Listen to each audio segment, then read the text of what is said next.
back to Organically Blunt. This evening, I have the pleasure to speak with Josh from Yellow Skunk Farms. So, Josh, you told me we were your first podcast, and now you're a Wednesday night regular on Let's Be Buds, and you're everywhere, man. I mean, now you're in the heart of the community. How has your view changed since the first time we spoke? Oh wow, my view, it's been crazy, man. It's been really crazy how it just blew up. But I guess that's kind of how social media is, you know. One minute you're at the bottom, and the next minute you're at the top, and it's like I said, I don't even really think about it, anymore. It's just like a number to me. I'm an old man now, so it's social media. I never thought I'd be, on social media, so it's been an eye-opening experience for sure, but it's been fun. It's been a lot of fun having to be able to meet and talk with people like you, and being able to listen to like a lot of different podcasts and then be able to talk to those people personally has been fun. Definitely, definitely, and we're going to have to dive into that just a little bit here in a few minutes because I'm curious about who, has been some of them standouts for you. But let's dive into that in a little bit and dive Mhm. into what you've been up to, You've been dialing in I guess we'll call it the indoor creek for over 700 days now. Looking back at our first chat, what's one thing you were dead sure about back then that you've since realized you were totally wrong on? Oh God, there's been quite a few things. I mean, I educated myself quite a bit before jumping into this. So I had a lot of aquarium experience, some pond experience, outdoor pond experience, but the biggest thing was just the wicking action of like sand and silt and clay and organic matter, and when you bring those together in like a creek atmosphere, like just if you're walking around a stream like or a mountain stream, you know what I mean? And just on that edge of that stream where that sand and silt, clay, and very fine particles of organic matter are mixed in there. So it was really crazy to me at how much water it actually holds. Like when you remove it from the creek's edge and then like say put it in a bucket and then like let it dry out. Okay, or like let's say I spread it out on the say the concrete or the asphalt out here in my driveway and let the sun cook all the bad biology out. So when you first bring it up, it smells like a swamp. You know, Okay. it's got a lot of bad biology in it. Because it's just a lot of anaerobic stuff. Because it's sitting in water. Well, once you add flow to that, or once you cook it out with the sun, and then you get all that smell out, and then you put it in a bucket, and then I started putting water in a bucket, and I realized that I could put 10, 15 gallons of water in a 5-gallon bucket. And I was like, holy cow, this shit holds a tremendous amount of water. You know what I mean?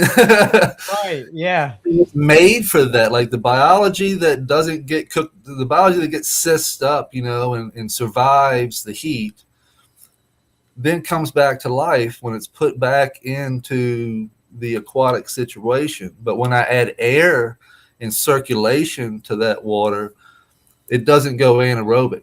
So it keeps it hydrophobic where Okay. it can accept air, because we've got the pond and the creek producing this air. Everywhere that water is hitting, boosh, it's creating air. Those water molecules are taking in air, and then that air and the water is wicked up on the sides of the creek. And that's why everything stays so green, so lush, because of the air inside the water being wicked up.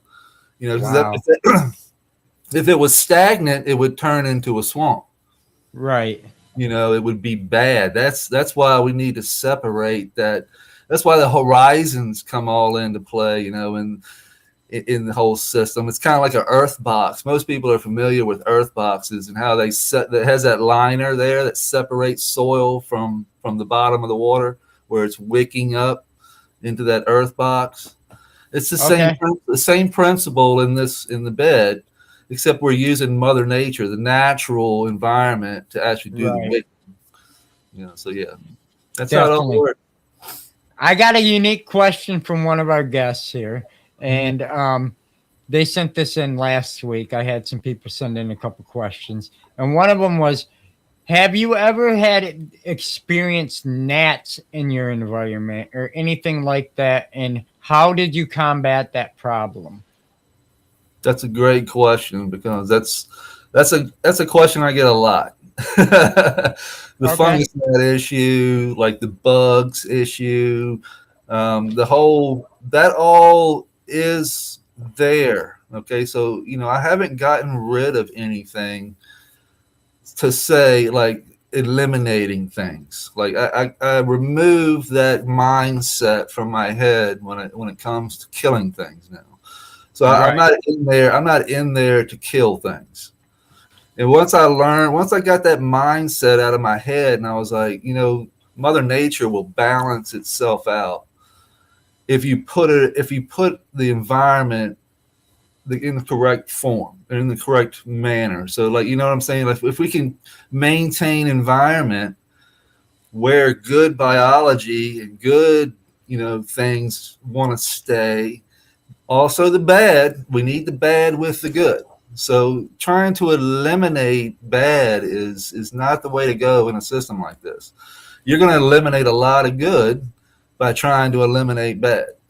Right. You Yeah, know what I get a lot of people that ask me up here in Michigan, like I just had in our gardening group, just a standard gardening group. One of the biggest problems someone was dealing with was snails. And I was like, you do realize if you take out the snail out of the equation, you're going to have a different problem pop up somewhere else. And they were like, okay, I see there's got to be that balance. And I'm like, exactly. It might be a nuisance.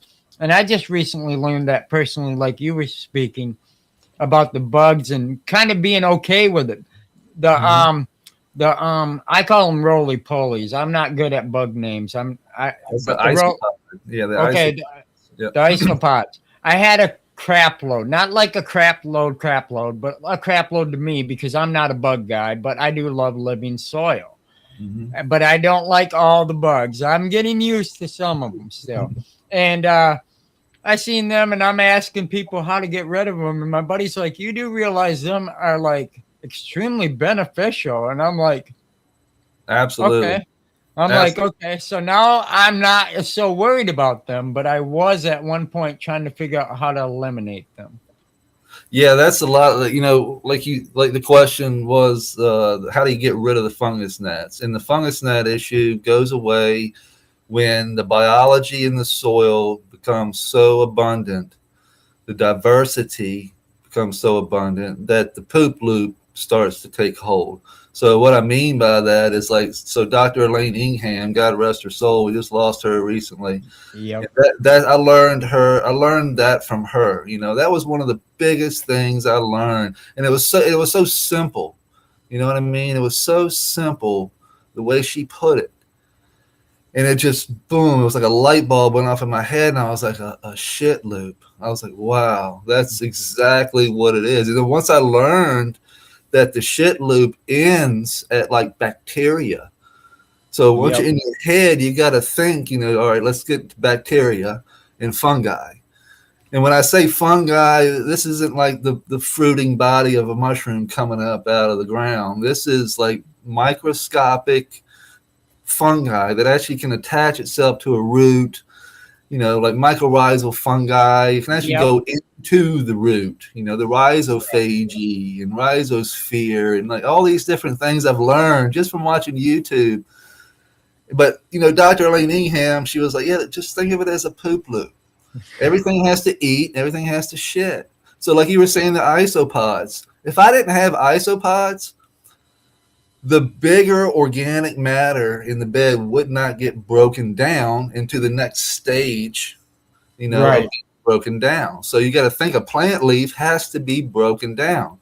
How Yep. does that happen? How does it get put into the liquid form, in the humus form, and the humic acids and the fulvic acids and all these things? How does it get there? It's gotten to be eaten and shit out multiple times throughout a successional stage, all the way till you get to the bacteria.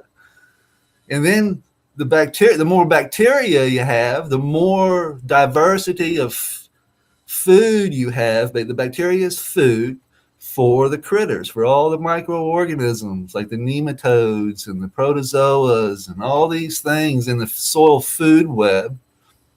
And once these things start to get broken down, it's a chain reaction that just once it gets to that point where the bacteria can like mine rock, mine sand and silt and clay, and then the worms and everything eat the bacteria, then they shit out nutrient-dense plant food that the plant can uptake. And that system, like, it was just so simple to me. And when I heard her say that, and I was like, wow, that's incredible how that happens, and it makes perfect sense. Well, she put it in the layman's terms for everybody to where they could understand it. Because I'm not. When you eat your food, you have to chew it. You just don't swallow a whole cheeseburger. You know what I mean? Yep. It's going to hurt if you did. It's not available to you, so you're going to have to exude a lot of energy. Right. You get tired the same way you get tired, like when you eat a lot of food at Thanksgiving Day dinner. Your body has to exude a lot of energy to break down all that food. So you're going to take a nap, then you're going to get up, and you're going to feel probably pretty good or pretty bad, one or the other, depending on how much you ate.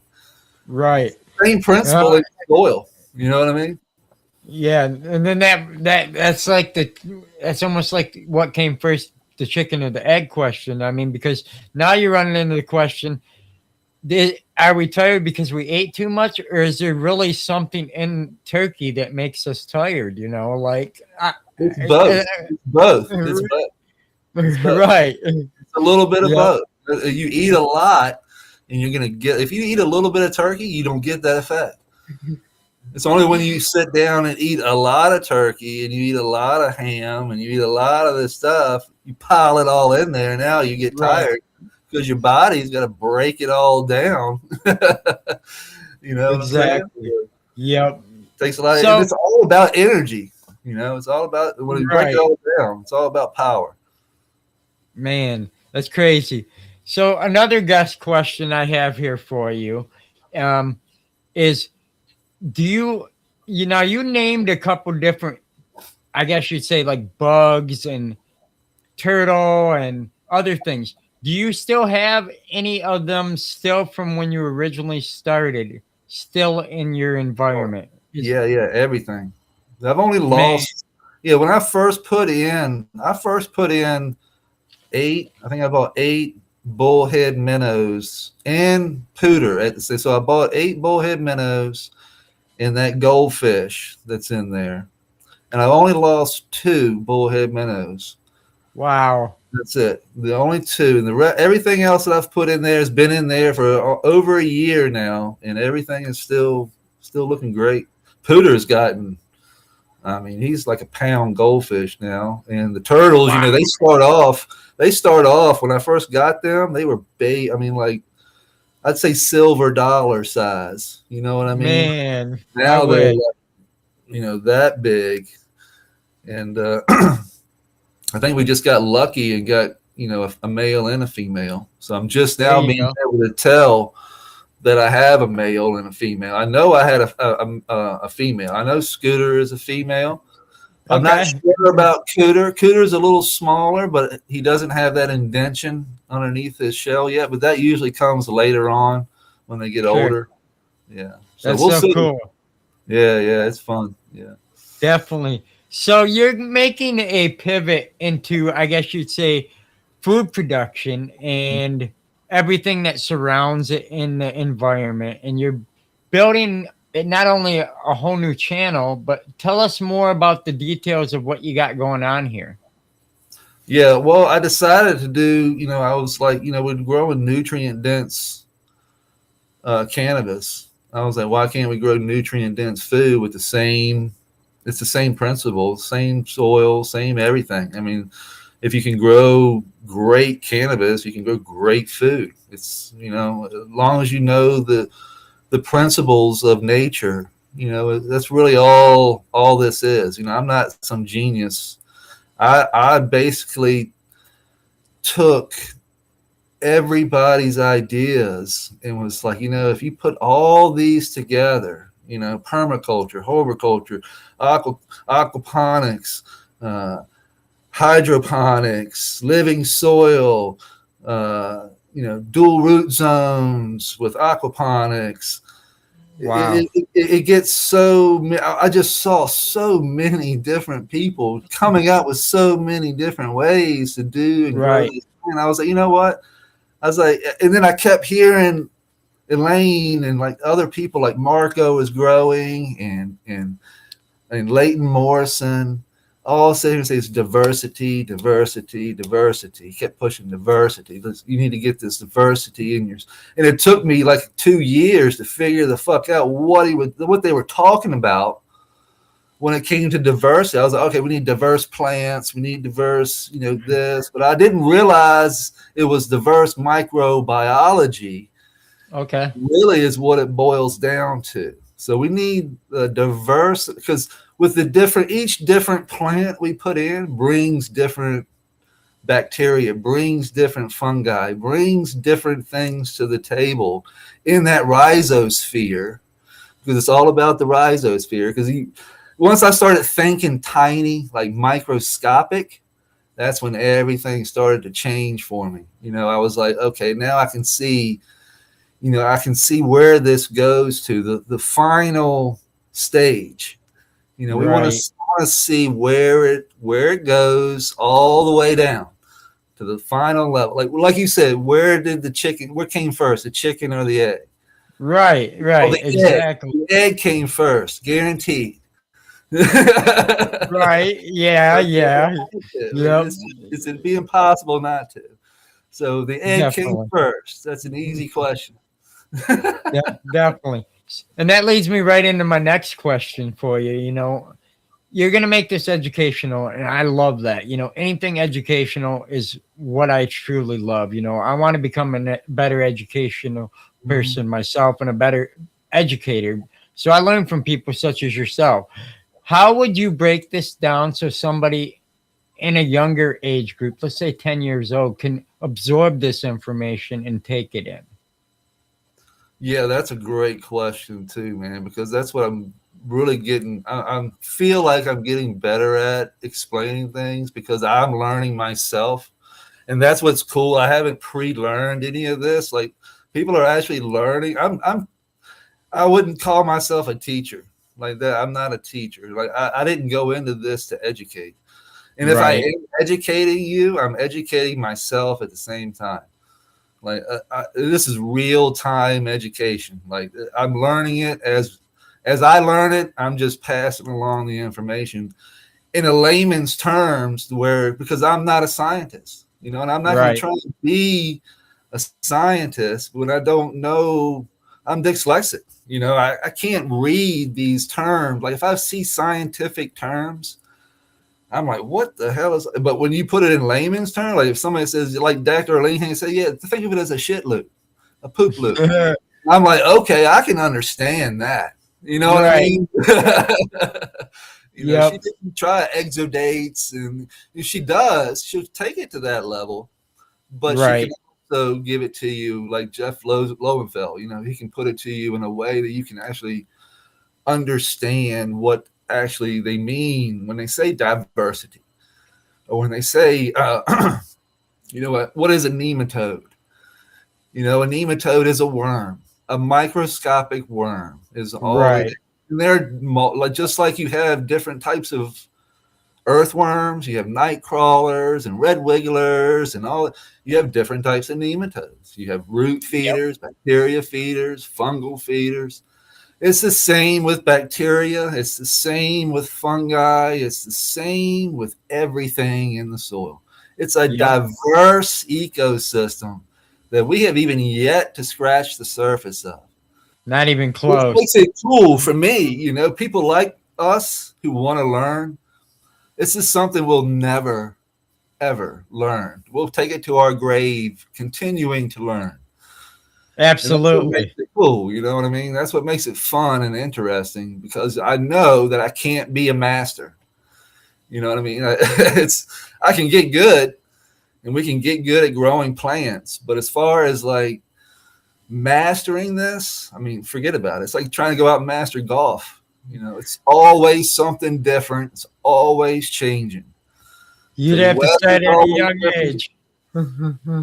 Yeah, you start at a young age, and the Right. younger, the more experience you get, and it's really about experience. You know, the more experience you get in situations, the better you are at that situation. Yep. So Yes. this is where what I built is a situation that I'll just continue. It's always changing. It's not like a pot.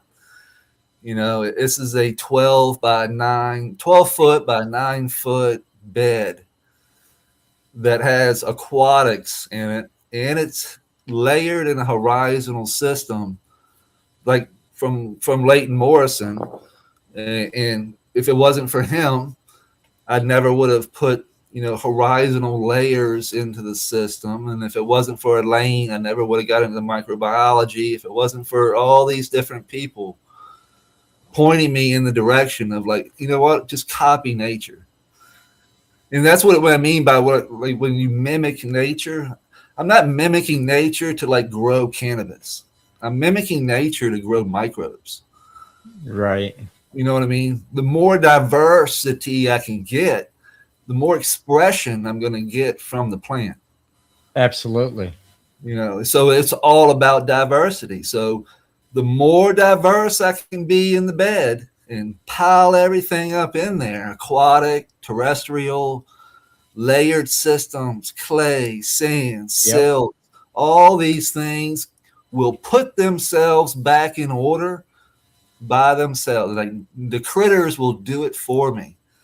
Like, I just have to put them all in, and then put it in the right order, and then Okay. they take over. Everything else is done for me. It's crazy how it works. It really is. Like, I don't, like, people think I'm a mad scientist. No, I'm a mad scientist when it comes to just putting things in the correct order. Right. You know, all that was going and looking at how it was here on my property. You know, I live here on water. I live here on freshwater reservoir with creeks running into this reservoir. Wow. So when Dr. Elaine Ingham is like, "Hey, go observe things, go look at nature, see how nature does it, and then kind of mimic and replicate nature." You don't have to do it exactly, because, you know, this is a fundamental thing. You know, it can be done many different ways. Like, the Earth's climate is different everywhere.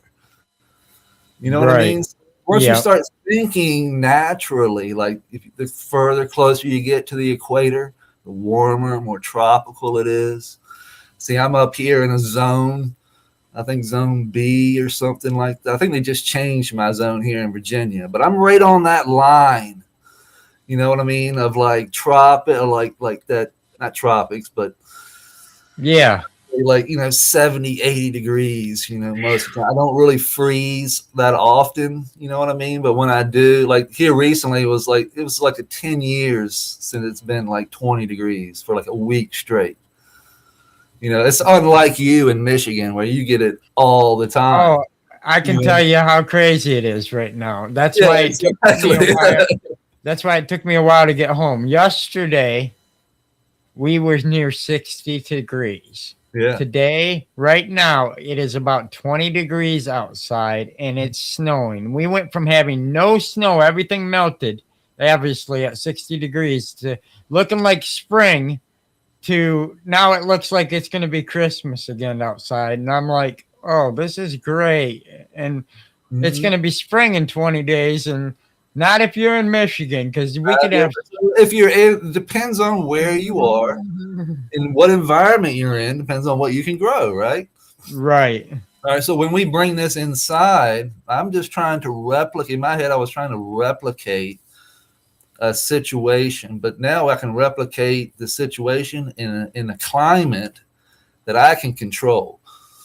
So we're in a whole nother, like, field of like I've been talking to scientists. I've been talking to a Wow. lot of different highly educated people who are like, dude, you could do this, you know, in situations and areas that don't have, you know, in a climate situation, you know, they have electricity, but they don't have the climate to grow food. And you can grow anything you want, nutrient dense, you know, on your own property and complete the meal. Like the fish, you need the protein and you can complete the whole food pyramid here. You know what I mean? You can the protein with the fish, the vegetables, you can grow the herbs, everything right in one system.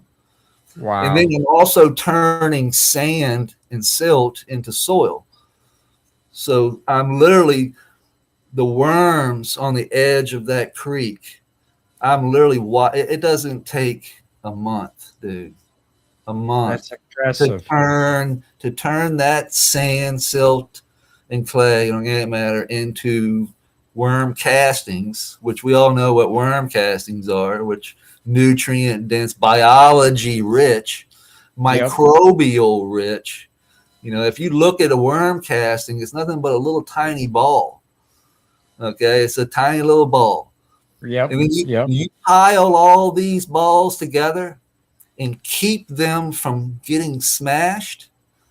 They're like little air, like if you could picture like marbles put together. And then all those marbles have air channels.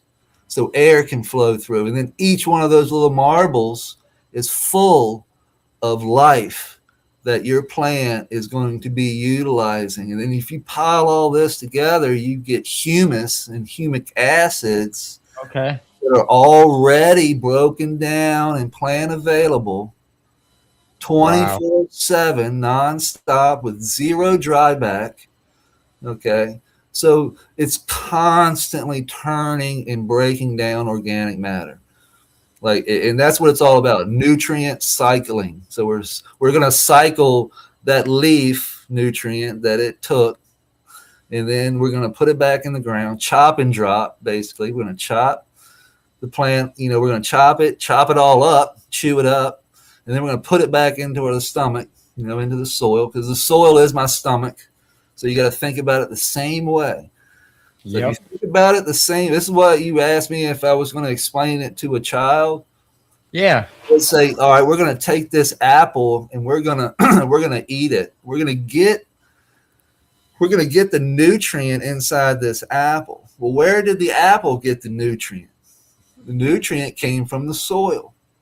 Well, if there's no nutrient in the soil, where did the apple get the nutrient? Well, it didn't. It's not there. Well, how did it grow? Well, it's mostly water. You know, there's no real nutrient in it. It's water and plant matter. You know, that's what it built structure, you know, with the minerals and all this different things. And it created this fruit that now we're going to eat. But Right. the soil, the richer it is, the richer the fruit is, the more vibrant color it is, the flavorful it is. But if you don't have that in the soil, you're not going to get that flavor. You're not going to get that vibrant color. You're not going to get all these things that come from having nutrient dense soil. So once we figured out that, hey, you know, we're killing microbes by tilling, you know, Yep. Dr. Leaningham's big on like stop tilling your soil because you're Yeah. breaking connections that allow these nutrients to get to that fruit. So once we get that fruit in our hand, we have to bite it and chew it and chew it and swallow it. And then it's not that energy isn't available to us. It has to be processed. So once it goes into the tube, it goes into our tube and it goes on down to be processed. And now that it's being processed, we can then take that nutrient and it ends up in our bloodstream, just like it ends up in the veins of that plant. It's being flowed back and forth, back and forth. So you can show a kid a leaf and see these veins, and then I can show him my arm and say, see these Yep. veins? Yep. Same principle. Same principle. A lot of different things are going on, okay, but it's the same basic principle of the whole system. It's Absolutely.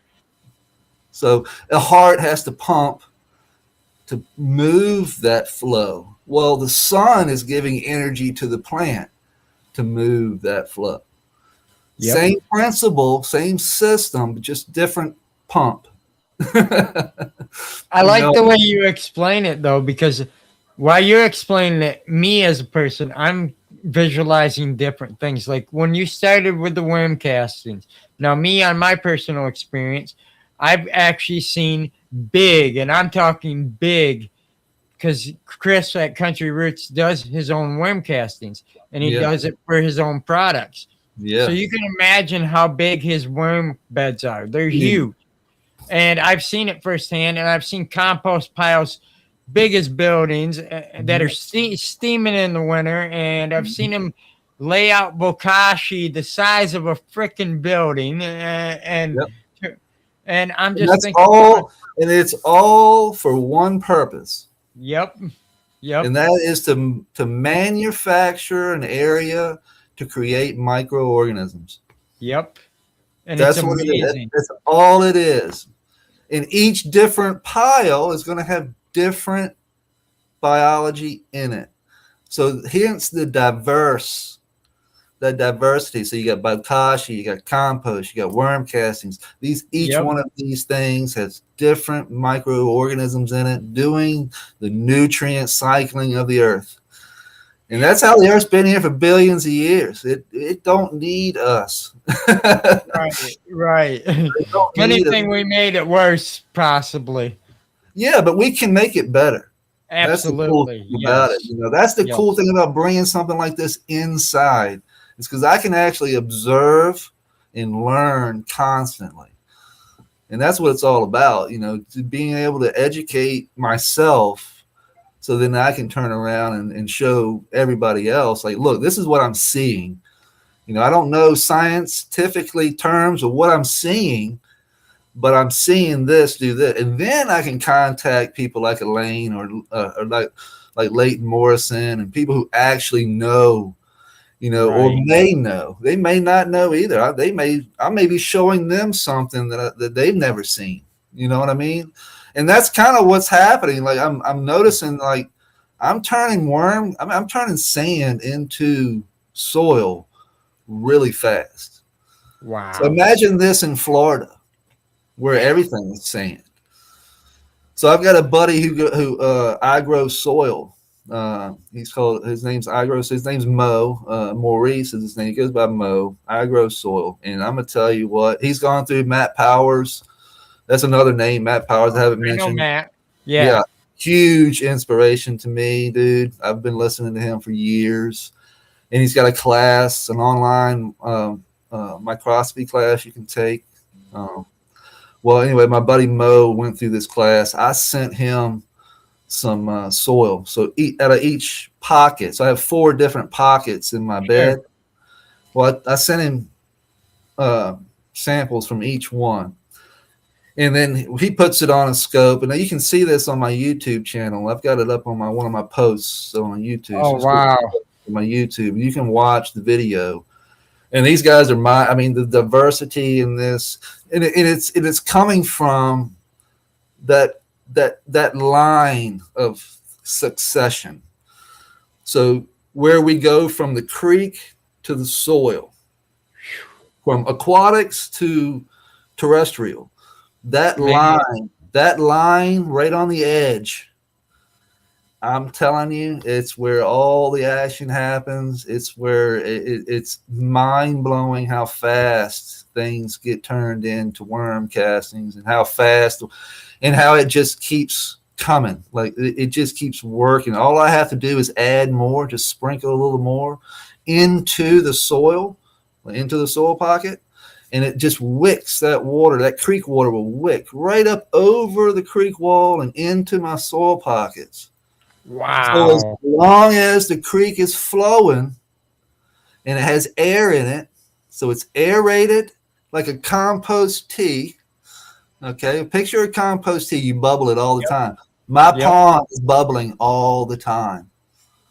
So by the time it hits the creek, it's composted tea, fish brew, basically, coming through the creek, being wicked up into the soil biology, where the biology is just going crazy. Right? It turns worm poo. I mean, it turns fish shit. It turns turtle shit. It turns anything shit Wow. into worm casting, which is now plant available. So now all I got to do is get that to come up over the creek wall into the soil pockets where the plants can attach themselves to the creek wall and it's game over from there. All I have to do is maintain the flow and feed the fish. Man, I wish I could watch something like that, like you have, because you actually are, like you said, you're absorbing details that a normal person that couldn't sit and watch it progress might not realize. So you're Yeah. picking up so much experience and education for yourself, and to share that with everybody is amazing. Oh man, like That's what it was all about, Jay. That's what it was all about the whole time, but it was all about getting the knowledge that I needed to be able to see these things. You know what I mean? Like you right, can't see it if you don't have the knowledge, or if you're not an observant person.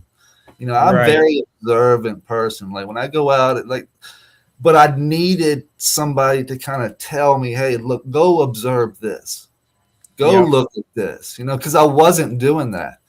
And it took like Leighton and Elaine and Matt Powers and Marco is growing and Brian from, Rubber Ducky and, all these different people, influencers that pushed me into that direction. And then I realized, holy shit, I live on a place that has everything that they're talking about. So I had the availability to this easily. So I just go right out my back door, go down the hill here and observe what they're telling me to observe. right, So that's an advantage, right there. I had a lot of advantages, but, without those other people pushing me to see these advantages, I right. never would have seen it. You know what I mean?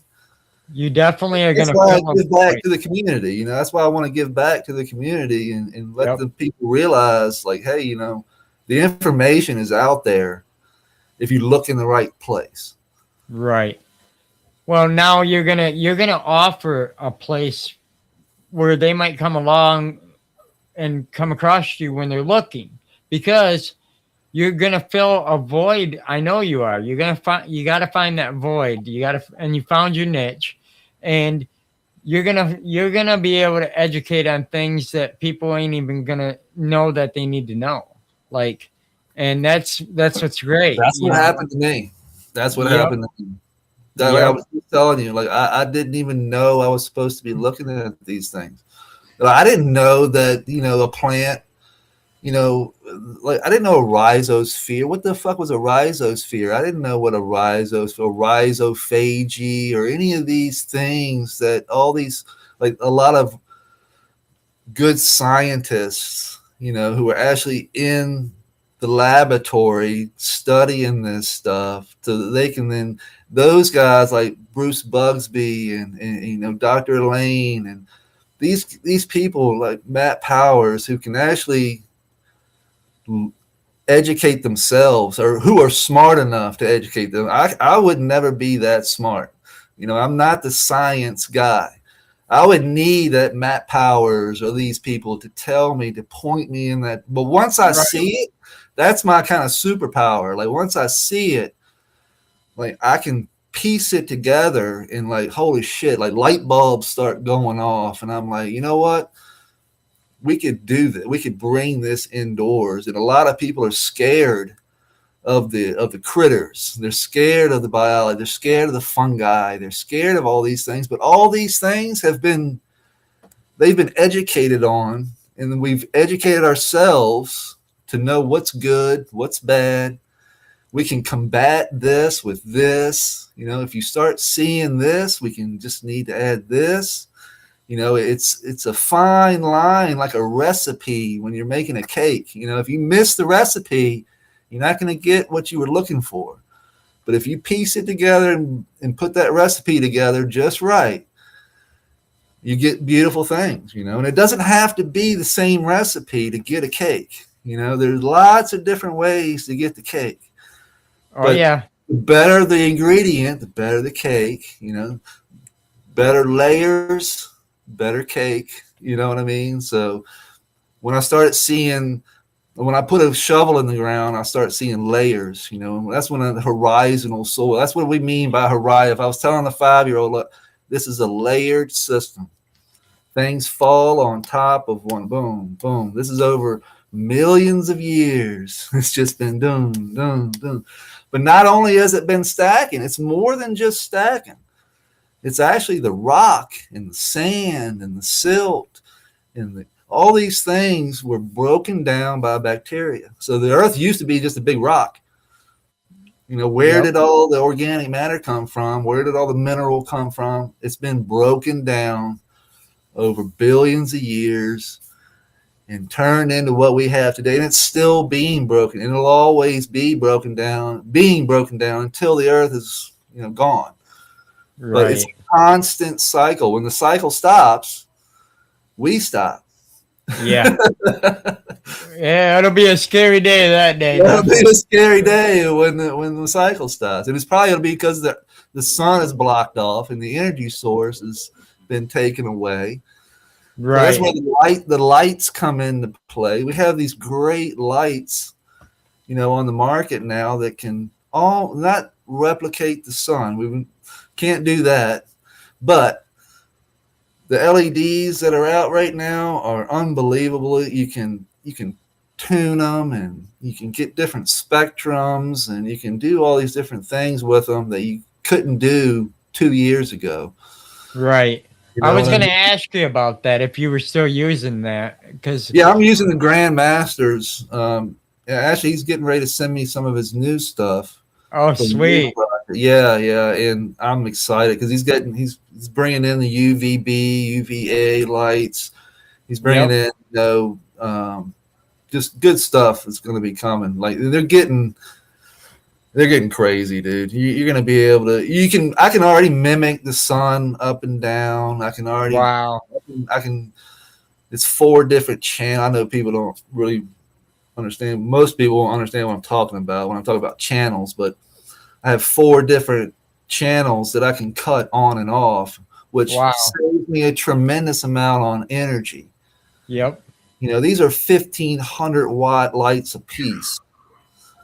Okay. And I'm using 300 right now. Like most of the time, I'm only at 200 watts.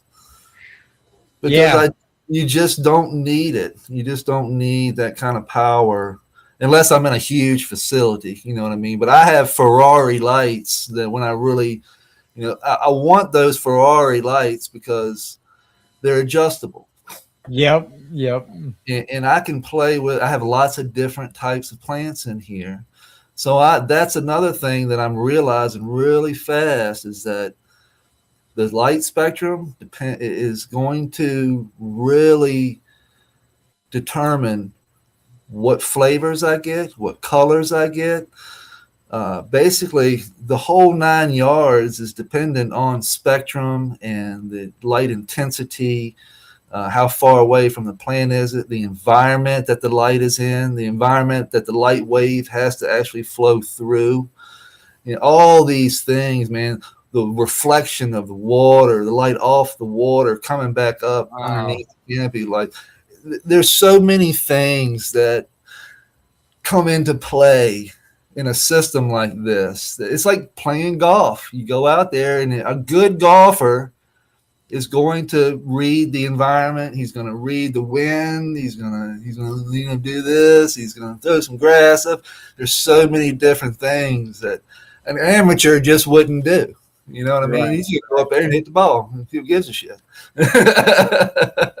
But a pro is going to go in there and see and acknowledge which way the wind's blowing. Is you're in the air? Is it morning? Is it noon? Is it night? All these things play a factor.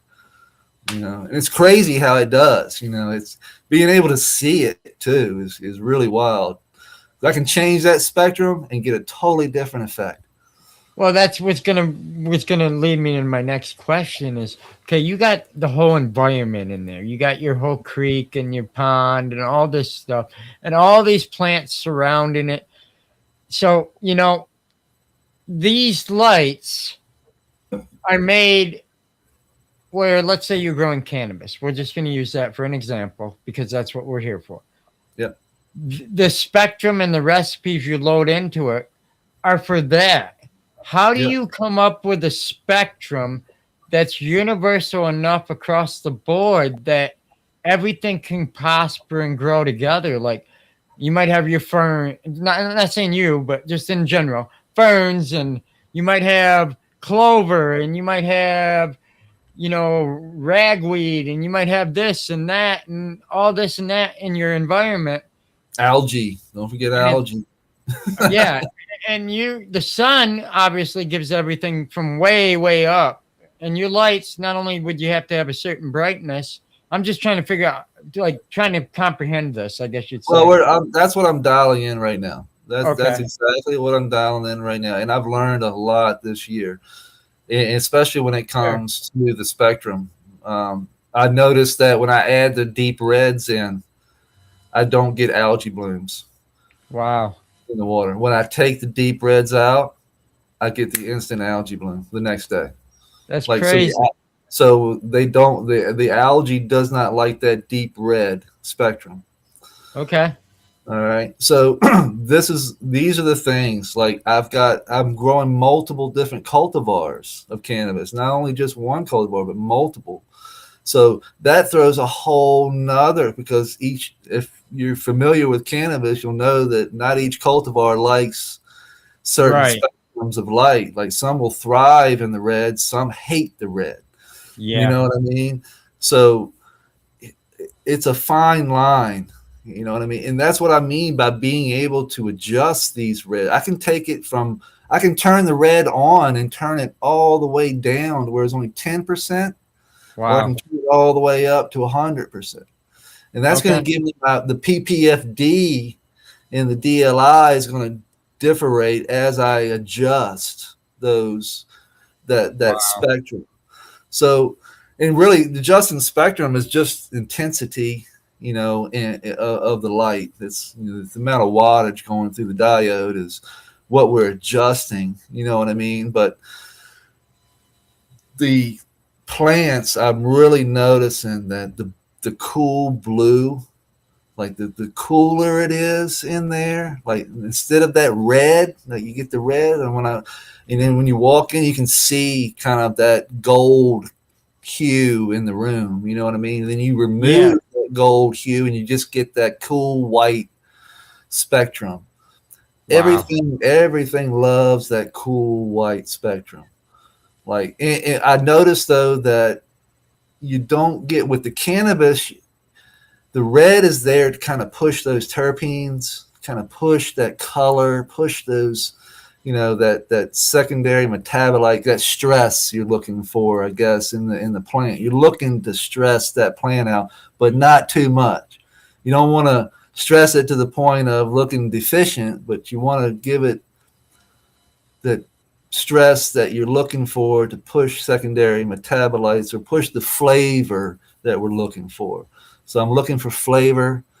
And when I get to that cool blue spectrum with a little bit of red, and that's where it's at, because that cool blue with that little bit of stress with that red, and that's where it really starts to thrive. I see different colors start to pop off, and then I remove the red altogether, and that stops. And I can literally watch the plant start to turn more lime green. You know what I mean? It'll start to do different things. And usually this only takes like a day, 24 to 48 hours to actually see the change. You know what I mean? So you kind of have to, when you make a change in a garden, you kind of have to, at least, if you're like me, I want to fuck with something all the time. But when you do that, you never get to see the end result if you're constantly fucking everything up. Good point. It takes time in nature. Time will tell all. It's like a ferment doesn't happen overnight. But if you let it sit, the longer you let it sit, the longer it goes, the more it changes. And the more it changes, the more it's breaking down into that plant available nutrient. So if you just went and used it on day one, it wouldn't be as good if you used it on day 100. Yep. That's when it happens when it comes to breaking down these nutrients. The older it is, the better it is usually.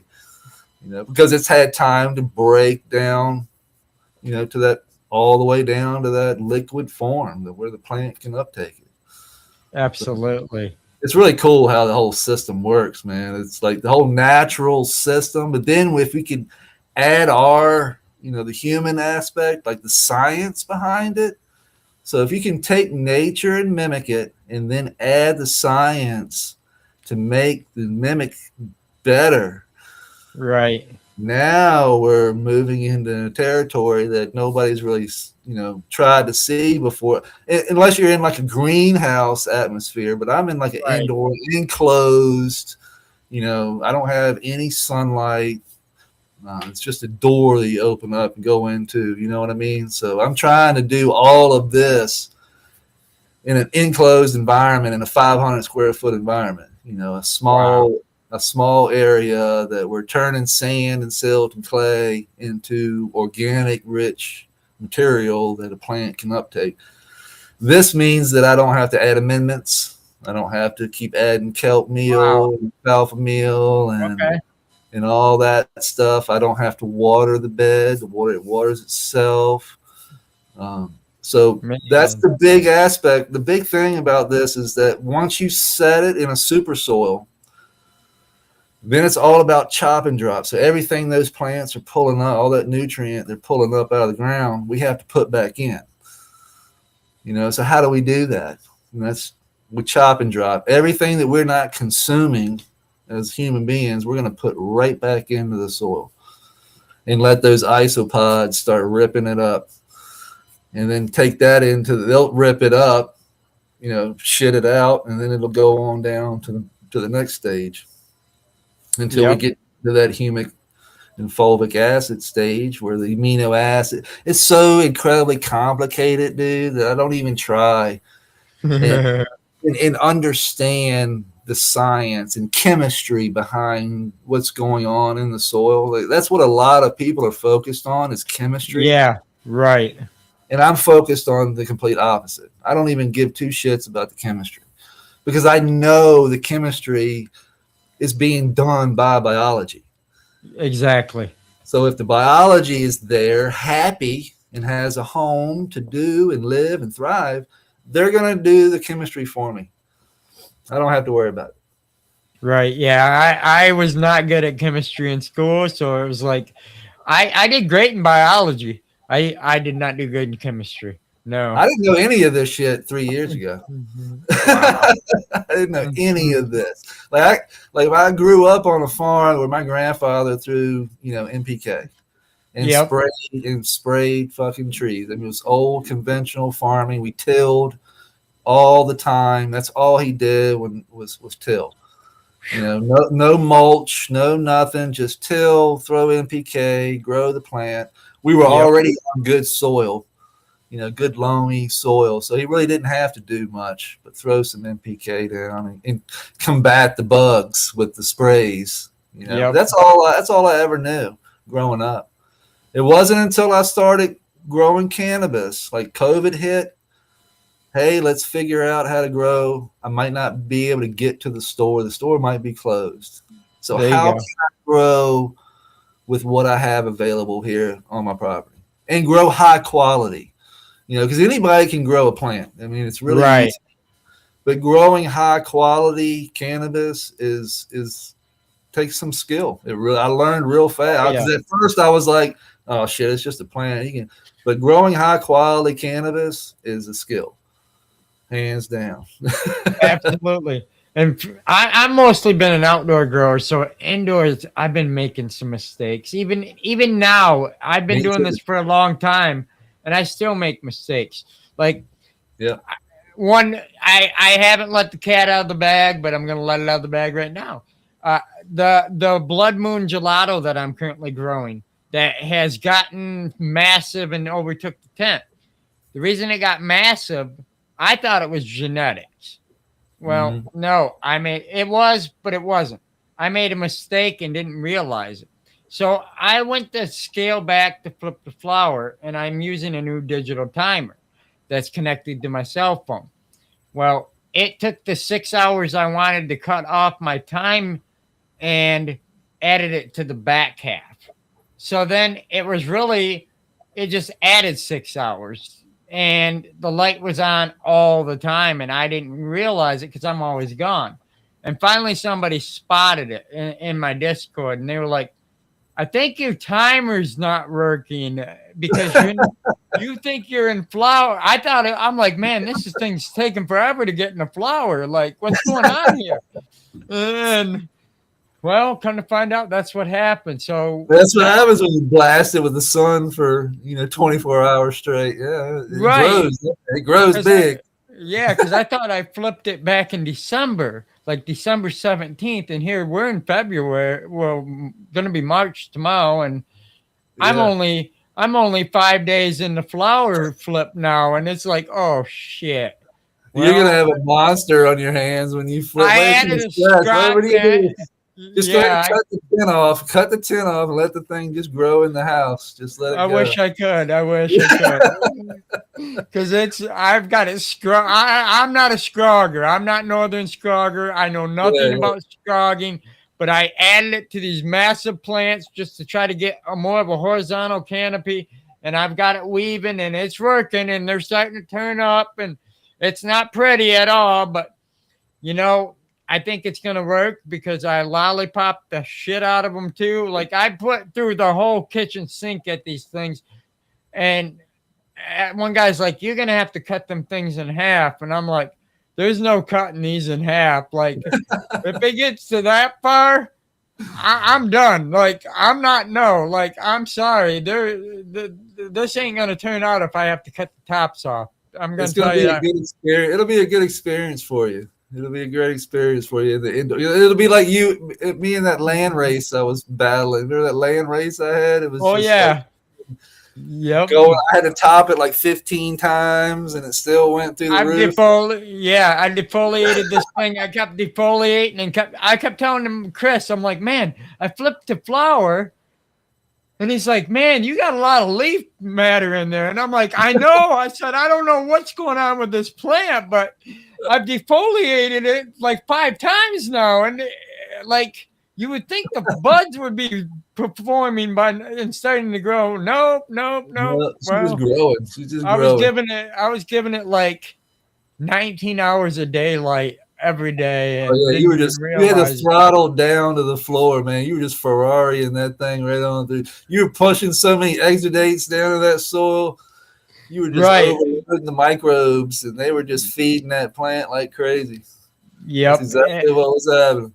And I'm just glad I lasagnaed it and I layered it out like you were talking, you do, and I started with river rock, and then I went lava rock, and then I went, I went saplings, and then I just went all the way to the top, and I re-amended before I used it this season because I only used it one other season, and it was so rich the plant ate it up. I mean, it loved it. Yeah, I'm gonna do a heavy top dress this week though, I think. Yeah, it looks great, dude. I saw it the other day. It's a beautiful plant. I've never had an indoor like that before. I didn't know what was going on. I was like, that's beautiful. It's huge, but it's beautiful. Now I know. I was like, that makes sense. That makes a lot of sense now. Yep. But that's another thing I noticed. Sorry, go ahead. Go ahead. No, I was going to finish off with with the Grandmaster LEDs, with that blue spectrum. That blue spectrum that I was talking about, that everything seems to love that blue spectrum. And I end with the blue. So I start with the blue, and then I'll add the reds in through the middle of the grow, and then I'll but last 2 weeks I'll end with nothing but blue. So Okay. we'll start blue, add the reds, and then end in blue. And I'm getting great results doing that. I mean, I'm getting the terpene profile and the buds. This run I know don't look that because we're in a seed run this time, so the buds are just full of seeds. But yeah, the last run and the run before that was, and I haven't top dressed anything other than like the IMO 4, which just doesn't have anything in it but some rabbit poo. Yep. But yeah, it's been good, man. The biology is breaking down. Like you said, the light intensity is what really drives the growth. That's the foot pedal, so the throttle on the vehicle, so to speak. And the harder I push, the more it grows. The lower intensity, the more things go back into balance. So I've noticed that it likes to be low. The lower the light intensity, like around 550 to 650. Wow. Not the 950 to 1,000. That's where I'm at right now, 980, no lie. Yeah.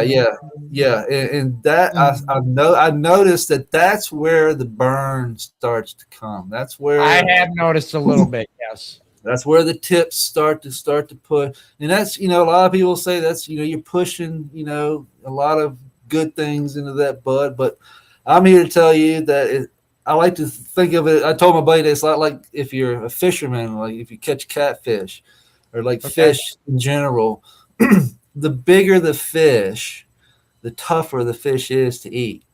Like it's just not as good. But if you get those medium fish, the medium-sized catfish, the ones that have not babies, but not the big adult, but the ones in between are the most delicious, fruitful, the most tastiest. And it's the same principle with the flower, I think. And that's how I put it. Like absolutely. The smaller, not the smallest bud, but not the middle buds that just, they don't get too big. But they're not too small, but they're right in line, and they don't get that burn on the tips. You know what I'm saying? They're just like super limey green, Those are the ones that I find have, like, once they're cured and dried properly, still have that flavor that we're looking for. Absolutely. They don't get that chemical smell, that chemi taste, on the back end.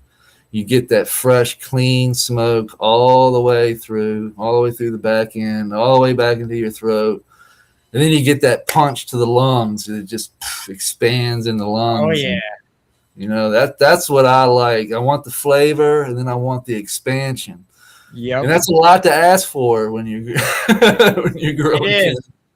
Yeah, I know, because this year for our sun gun competition, it's the OG strains, like your Jack Hares, your Skunks, your Hazes, and stuff like that. And a lot of them take a long time, so I'm trying to find fast versions, because I want to be done before the weather gets bad. And I'm looking for exactly what you're talking, I grew a lot of sours, so I'm not into the sours so much because I got played out on it. That I literally...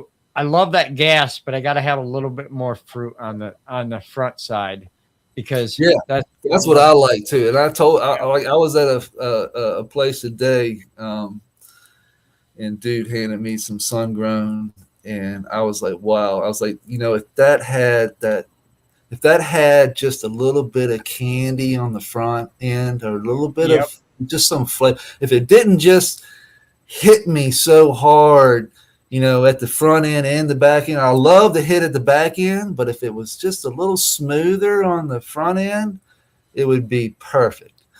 Right. It had the punch. It had that Afghani fucking like cushy punch. Expanded the lungs. I mean, fuck me up. And I was like, dude, if you could get that with some flavor on the front end of that, where it coated your mouth with some blueberry or some some lemon lime or something, or some strawberry or something, and then hit you in the lungs like that, you'd have a freaking winner. He was like, that's what we're working on. I was like, hell yeah. Well, I got 2 more questions for you before we let you go here. And that the next question is not to cut you off on anything here, is if a family wanted to get involved in building an environment like yours, and I'm not saying cannabis, but just an indoor pond setup, Yep. if you can remember back to your day one, what would you recommend somebody doing for their day one? Like where should they begin their research? Oh, day one on research would be that's a great question. That's a question I have not been asked. I would have to say Korean natural farming. Okay. That's probably where everything kind of like changed for me, from bottles to the organic side. Then it was Jadam. Then I found, of course, Future Cannabis Project, but there's a lot of different shows, on there that I was getting a lot of different information from. But if I was going to start, I would start with an aquarium. If you never had an aquarium, I would start with an aquarium. This is going to give you experience in your aquatic side. You're going to notice that aquatics and terrestrial really come together quite well if you put them together in the right form, in the right environment. So it's like a creek where it's a gradual fade into the terrestrial. Okay. So you can get this with an aquarium simply by putting a plant in a pot, and then setting the plant on top of the aquarium and letting the roots run down.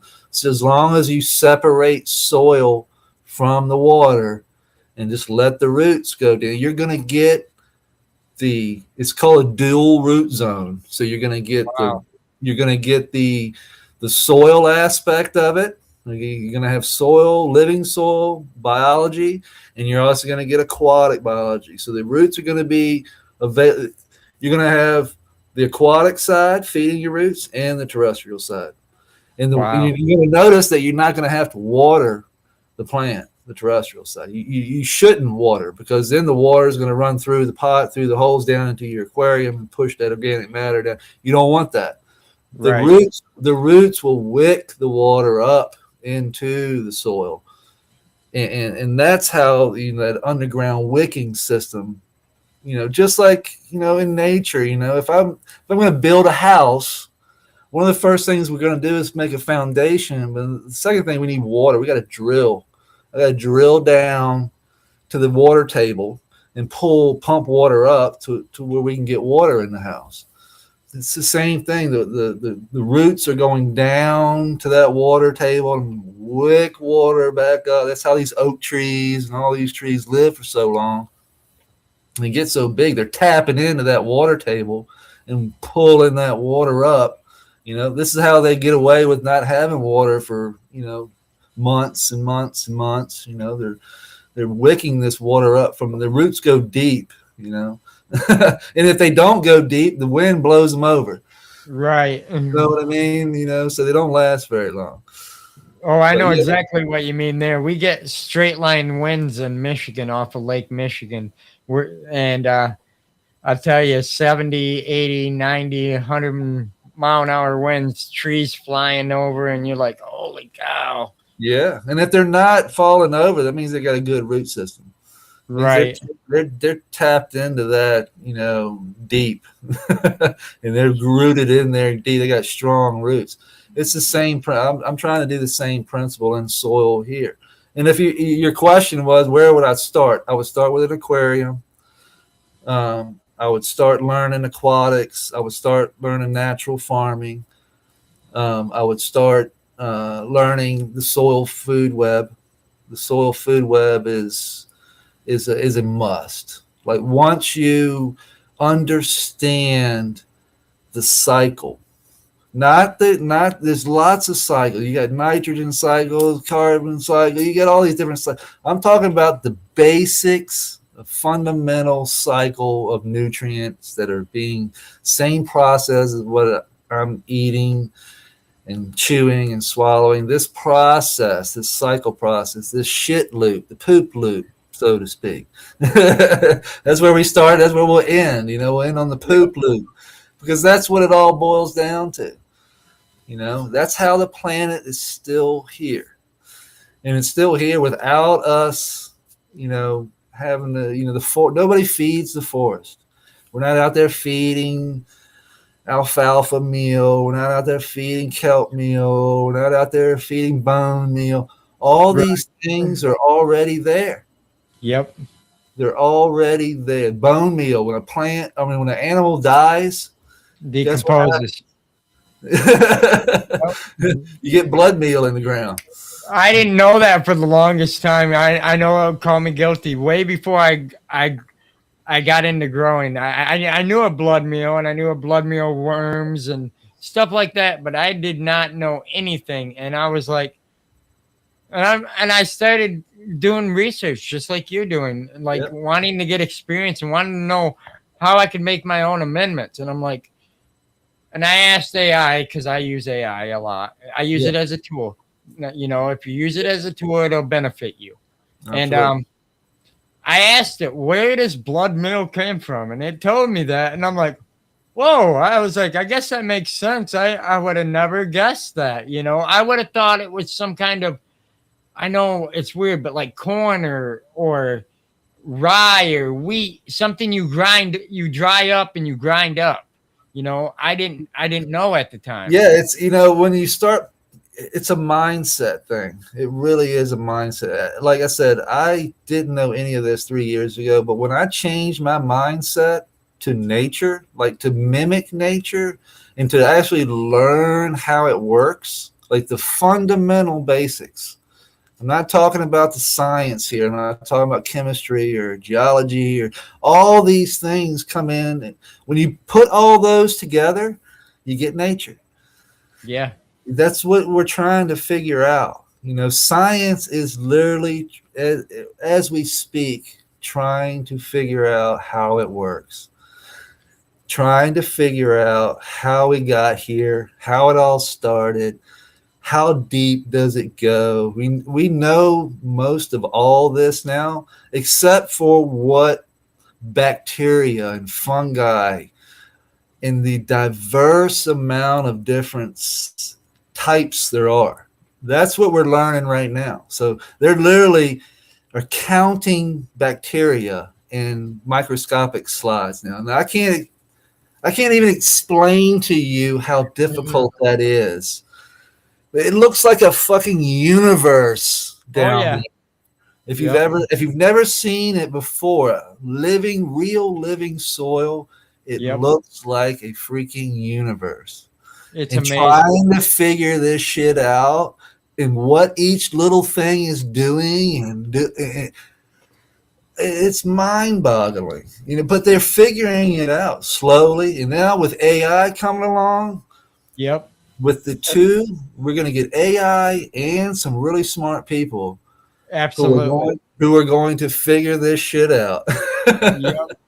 Well, they say a spoonful of soil has 50,000 microbes in it. They say it also has more microbes in a tablespoon of soil than there is to people on the planet Earth, or like 50 million maybe. I'm probably way off on the number. No, you're exactly correct. You're exactly correct. If you see this for yourself with your own eyes, like I have, when you see it for yourself, it will change your mindset.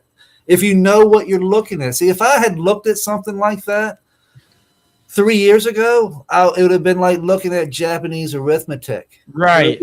I wouldn't have freaking known anything. I would have been like, okay, that's cool. It looks cool.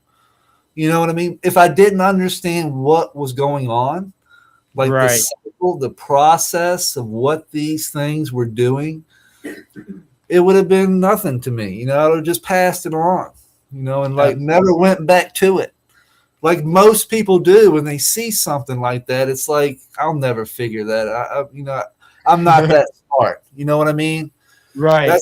That's sorry, but that's not true. I promise you. You are that smart. Everybody is. it's a mindset thing that once you flip that mindset, say, oh shit, it's the same principle as me eating food. Like everything down there is eating and shitting something out. All the way till you get to the bacteria. The bacteria and the fungi are the last chain in that shit loop. Okay. That's the last thing. They don't have a track. They don't have a tube that runs, from the beginning to the end. Right. They exude things, but they don't poo it out like a nematode does. Everything else has got a mouth, and it goes in. You can actually watch it go in and come out the other end. You know what I mean? That's the poop loop. So it's cool being able to see a microbe eat consume it, and then poop it out into a liquid form that was like now all these different types of compounds. I can't even begin to amino acids basically is what's coming out. A plant available acid that they can absorb through the root system. So it's really freaking cool how it works, man. I could talk about it for days and days and days, but right. Like Galaxy just said, there's a difference between living and organic. Yes, that's a whole nother conversation. Yeah. What's up, Galaxy? Yeah, it's so, like I said, it's so complex. Right. So many different ways, and that's why it's so hard to talk about things to somebody or to people that don't really understand what I'm doing here. A lot of younger people are like, that's a lot of work for a little bit of smoke, and I'm like, you don't really understand what's going on here. Right, exactly. This isn't a one-time thing. People ask me if I sell mine because I grow on kind of like a build a soil off-brand clean recipe because I have alopecia and I don't want heavy metals in my body, and I just want it clean, and I try to mimic nature. Not as much as you do, but as much as I can tolerate that I can do. And, for not being home every day. And it's clean, and people are like, man, come on. And I'm like, no, this is for me. I'm like, well, the heavy metal thing, a lot of people say, oh, well, you worry about heavy metals. No, I don't. You know why? Because the diverse amount of biology in my soil bind these heavy metals up and prevent them from being absorbed into the rhizosphere or into the plant's root system. So it's really crazy how it works, guys. It really is how everything, once it's in balance and flowing properly, and when I mean flowing, I mean everything flows. There are no straight lines in nature. Light flows, water flows, everything flows. Once this balance comes in and flows properly, it does it itself. That's what I keep trying to tell. Like the heavy metals. Oh, if you went into a store and tested a tomato for heavy metals, you'd probably get heavy metals. Oh, absolutely. Heavy metals are everywhere. They're inside me right now. But we're talking we're talking minuscule, like 0.0006. That's nothing. No, right. Nothing. Exactly. Yes. And it's meant to be there. It's meant to be there. Like these metals are on the periodic table for a reason. Definitely. I just try not to do an overabundance for myself, but Well, like you said, you can't run it out of you because it's in everything. It's just you gotta. When you're in a pot, though, when you're in like a growing medium, when there's nothing in there, you have to add amendments. You have to add all these things because you don't have sand, silt, clay, organic matter. You don't even have the proper building blocks to build structure in the soil because it's not you bought it out of a bag. It's peat moss, it's cocoa coir, it's these things that aren't even supposed to be in soil. Like I can't stick a shovel in the ground and get peat moss. No, not at all. And you're not gonna find them little perlites all over in your soil out Not in the gonna find perlite. backyard. Right. No. And this is where the sand, the silt, the clays, the pebbles, the rocks, this is all aeration. The Right. acorns, the walnut shells, all these things that take so long to break down, aeration. It's the same. Yes. This is just all these other things are just to keep the bag light so they can ship it across the Right. country. It's all it's for is a medium for roots to grow in. You got it. There is no whole lot of life going on. There's bacteria, but you're not going to get fungi, or you're not going to get mycorrhizal fungi like some of these bags claim. They may have spores, but if you don't Right. get those spores in the right environment, they'll never spore out and accumulate and grow into mycorrhizal fungi that the root can actually use. Right. You know what I mean? Definitely. So I'm gonna let you off the horn here, but before we let you go, where can people find you? You're on another podcast each week. Yep. Let us know where we can find you, where we can follow what you got going on. I know you're starting a new channel. Can people find this channel yet? And can they subscribe to it? Yep, absolutely. We just hit 200 subscribers, I think, yesterday. Nice. It's Yellow Skunk Pond Gardens. Yellow Okay. Skunk Pond Gardens is the new channel. And like I said, if you want to know where to start, like as far as building one, you're going to be able to watch this from day one. I'm on day 3 right now of construction. So from setting the rocks to the concrete it'll take all year. It'll probably take me 6 or 7 months. Excuse me. But Sure. well, I'm going to do it a little differently. Instead of putting it all in one video and then, kind of fast forward, I'm just going to do day 1, day 2, day 3. And each Yep. day will be 45 minutes to an hour long, just me in there piecing it together. And that's what we're going to, it's kind of like I did on Instagram, but I did it, you got to scroll on Instagram.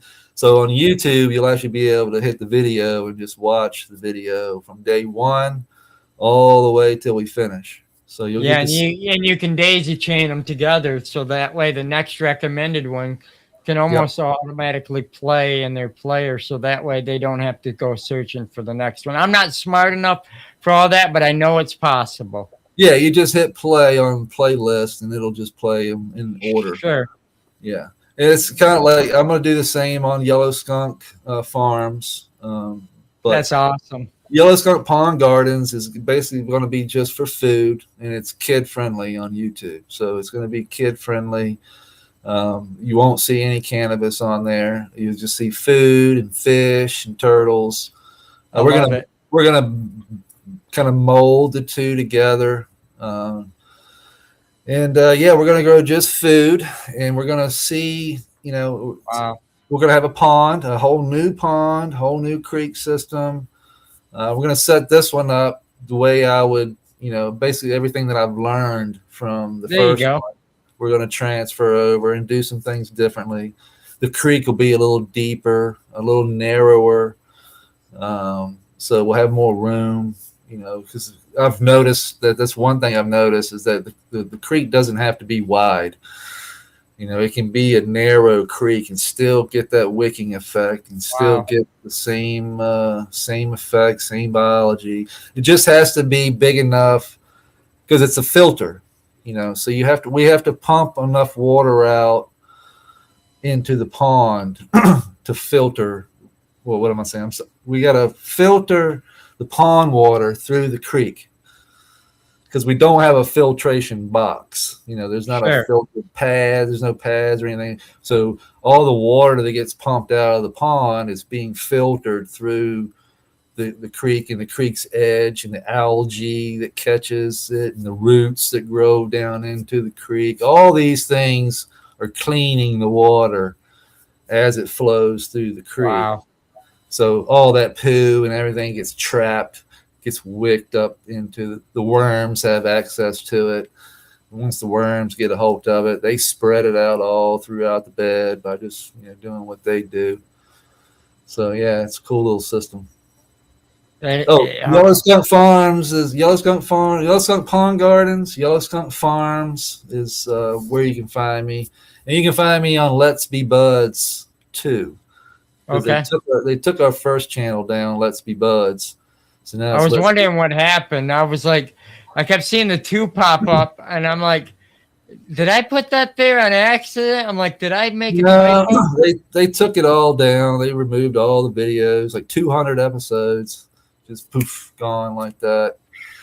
I know how that is. I actually have some episodes people don't realize that have disappeared in this year alone because, well, YouTube said, no, we're not letting you have that. And then Yeah, sometimes I found out if you appeal it, don't let them just take it. If you appeal it, sometimes you can win. I've won 3 times now. And I'm thankful I did because they restored the videos. yeah, because it's an algorithm, and so it's the computer is Yeah, just yep. if you say one particular, do something weird, it'll grab you, and like it's weird because YouTube, I'm non-kid. Yellow Skunk Farms is adult channel, Right. but I have if I do a disclaimer, just say, hey, this is a 21-year-old and up channel, it'll not restrict my video. But if I don't say that, it'll restrict it. So all you really got to do is say, if you're not 21, please leave now. If you're over 21, hang out. And from that, it doesn't say restricted anymore. I've gotten a lot of videos to actually go through by just saying it, not holding up a sign or not just saying, hey, if you're not 21, get the hell out. And it does fine. I might have to start doing that. Yeah. Yeah. Because I think it's just the computer, the algorithm, once it hears certain thing, it'll just let you slide on through. But if you don't do your disclaimer, then it restricts you every fucking time. See, I was going to do an automated one where it just plays automatically each time, but if you got to say it, I have no problem saying it, Yeah, that's what I noticed. Like if the sign, like if you don't say it, it's like I don't know what it is, but that's what I noticed anyway. I don't know if that's true, and that's just if I say it, I get through. If I don't say it, just hold a sign up or something. If it's not being visually or verbally put through, then I get restricted.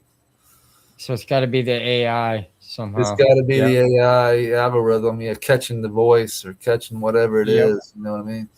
So, yeah. Definitely. Well, with that being said, you're welcome back anytime. I'm very excited that you're going outside of the plant we all love, I know, but I'm planning to do the same thing and trying to get more involved in some gardening type stuff, not necessarily education, but just learning myself. And I'm going to want to pick up on some of the stuff you're doing and put it into my own garden, I'm sure. So I'll be following along. Yeah, it's fun, dude. All the natural farming things, all the Korean natural farming, the jadam, the living soil, microbes. You'll realize that the Korean natural farming and the jadam is all about microbes. Okay. Like it really boils down to your farming microbes in the soil. And the microbes are going to feed the plant to the best that it possibly can look. I think it's impossible to do it, regeneratively any other way. You know what I mean? Like you can make a bottle and you can put it in a bottle and put it in, but if you set the stage to where these things can have a home and really turn over consistently through time, years and years and years, you can set a system up like that. The longer it goes, the better it's going to get. That's the cool part about this. The older it gets, the better it gets. Just like in natural farming, all these ferments and things, like the older they get, the better they get, and the more available they are to the plant, and the more available it is to our system as a whole. You know what I mean? So. Absolutely. Well, we appreciate you coming on, Josh, once again. And if you have any updates, don't hesitate to reach out and we'll have you back on the show. Thanks for coming on. Have a great night. Thanks, sir. Appreciate it. Thank you. Drop a seed and feel it grow.